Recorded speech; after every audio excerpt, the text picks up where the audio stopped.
नारा हमद खुदावंद फरमाता है, जो मेरी पैरवी करेगा वो तारीकी में न चलेगा बल्कि जिंदगी का नूर पाएगा।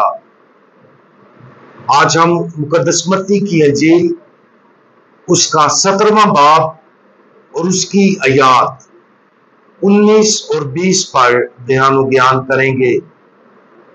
और आज हम नाकाबिले यकीन काम करना इसके बारे में सुनेंगे। तब शागिर्दों ने अलैदगी में यस्सु के पास आकर कहा, हम उसे क्यों ना निकाल सके।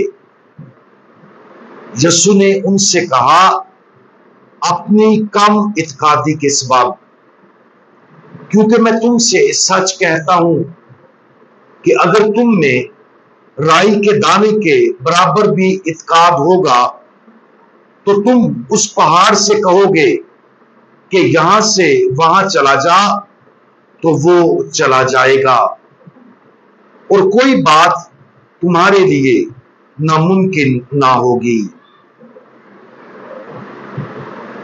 एक आदमी खुदावंद यीशु मसीह के पास आया, उसके सामने घुटनों के बल गिरा और उससे इल्तिजा की कि वो उसके आसेब ज़दा बेटे को शिफा दे। उस आदमी ने वजाहत की कि मैं तेरे शागिर्दों के पास लेकर आया था, उन्होंने बदरू को निकालने की कोशिश की लेकिन वो ऐसा ना कर सके। खुदावंद यीशु मसीह ने उस आदमी को जवाब दिया, आए बेइत्काद और गुमराह पुश्त, मैं कब तक तुम्हारे साथ रहूंगा, कब तक तुम्हारी बर्दाश्त करूंगा। लेकिन फिर खुदावंद यीशु मसीह ने लड़के को अपने पास बुलाया और बदरू को निकाल दिया।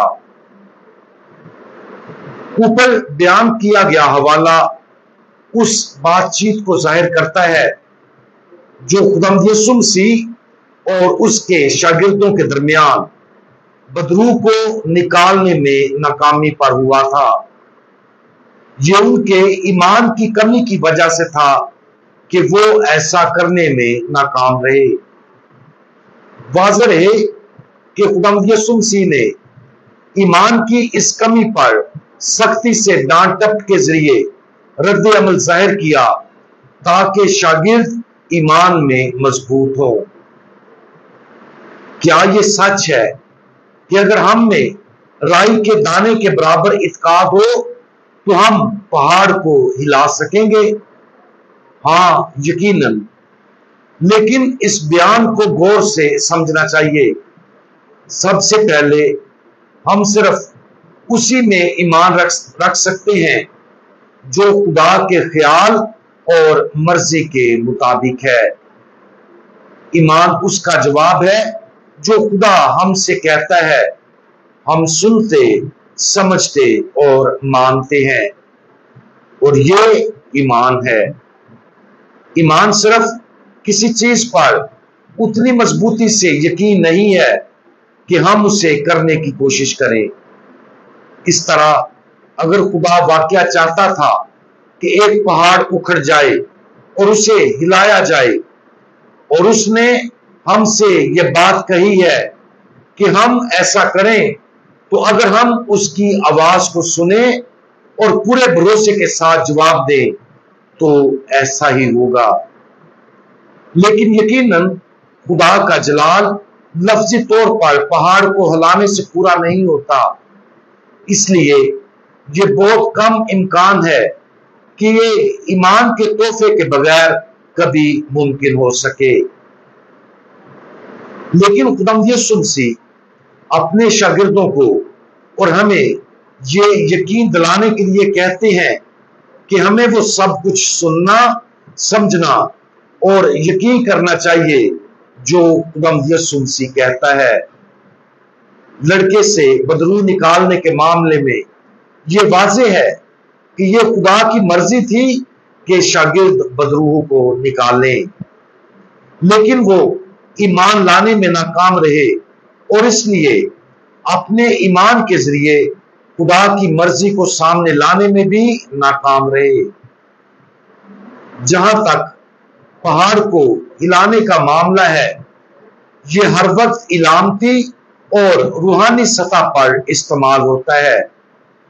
जब भी खुदा हमारी जिंदगियों में मफूकुल फित्र तरीके से काम करता है, या जब भी खुदा हमें किसी दूसरे की जिंदगी में मफूकुल फित्र तरीके से काम करने के लिए इस्तेमाल करता है, तो एक पहाड़ से कहीं ज्यादा सब कुछ हिल जाता है।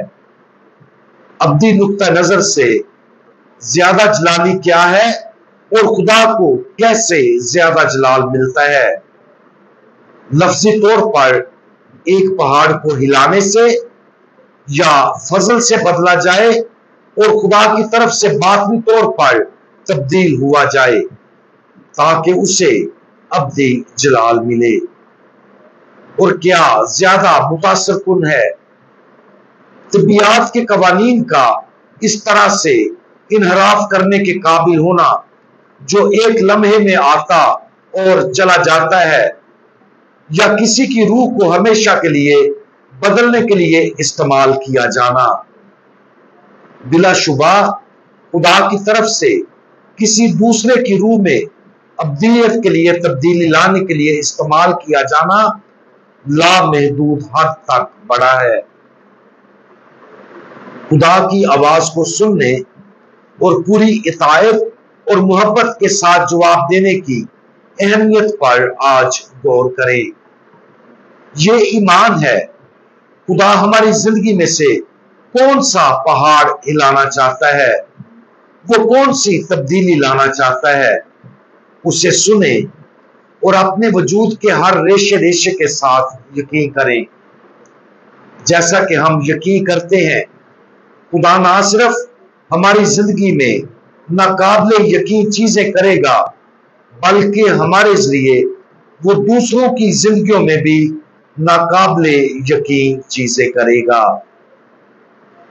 हम दुआ मांगे। हमारे बचाने वाले खुदावन, आपने बहुत से लोगों की जिंदगियों में नाकाबिले यकीन काम किए हैं। आपने अपनी रहमत से रूहों को तब्दील और उन्हें नया बनाया है। बराए करम हमें ईमान का तोहफा अता फरमाए ताकि हम आपकी आवाज सुने और नहायत सखावत और यकीन के साथ जवाब दें। प्यारे खुदावंद, हमें भी दूसरों की जिंदगियों में अपने नाकाबिले तसव्वुर फजल का एक आला बनने के लिए इस्तेमाल करें। खुदावंद यीशु मसीह, हमारा भरोसा आप पर है। आमीन।